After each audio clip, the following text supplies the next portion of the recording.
জানি না মঙ্গলা মা তুমি আমার বড় ভিডিওটা দেখেছো কিনা বা দেখবে কিনা। তো শর্ট ভিডিওটা করে আমি তোমাকে ট্যাগ করছি। তুমি জাস্ট তোমাকে একটা কথা বলার আছে। ঈশ্বর তোমাকে মানে তোমাকে যে পাঠিয়েছে তোমার কিছু কাজের জন্য পাঠিয়েছে। ঈশ্বর সবাইকে পাঠান কাজের জন্যে, কিছু কিছু কাজে নিযুক্ত করেন ঈশ্বর, কাউকে পাঠান মাধ্যম হিসেবে।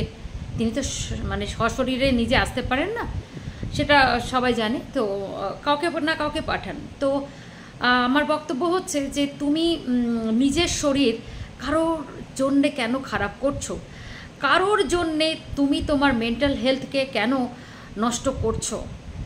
কারণ তোমার মতো তোমাকে কেউ ভালোবাসে না। কারণ তোমার শরীরকে তোমাকে বেশি প্রায়োরিটি এই কারণেই দিতে হবে কারণ তোমার শরীর কে তুমি খাওয়াও, তোমার শরীরকে তুমি পরিষ্কার রাখো, পরিচ্ছন্নতা রাখো।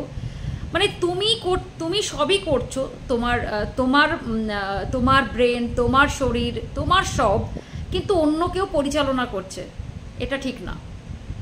তুমি তোমার লক্ষ্যে পৌঁছাও চুপচাপ থেকে, সবাইকে অ্যাভয়েড করে। কাউকে দেখার কোনো দরকার নেই, তাই না? শুধু একটাই কথা বলবো, চিল্লার চিল্লাতে হ্যাঁ, নোট নমন করতে হ্যাঁ।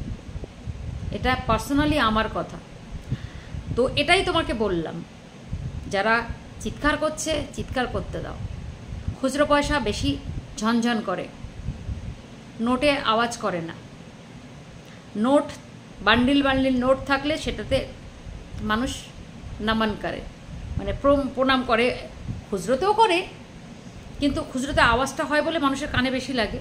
যাই হোক, আমার সেটা মনে হলো। তো তোমাকে একটাই কথা বলবো, তুমি তোমার লক্ষ্যে পৌঁছাও।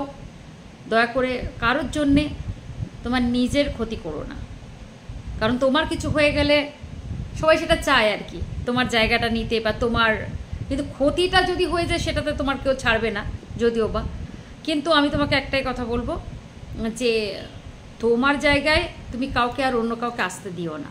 তোমার ব্রেনে অন্য কারোর জন্যে কারোর জায়গা দিও না, বুঝতে পেরেছো?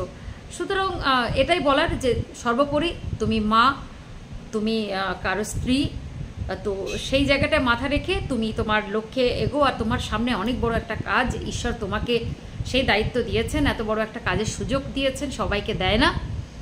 তুমি সেটা করো, তোমার কাজের মধ্যে থেকে লোক তোমাকে জানবে, বুঝতে পেরেছো? সবার পরিচয় সবাই তৈরি করছে, তুমি তোমার পরিচয়টা তৈরি করে দেখাও। করছো, তাই জন্য সবাই জ্বলতে দাও। ভালো মানুষের শত্রু বেশি থাকে, কলিযুগ তো। ভালো থেকো।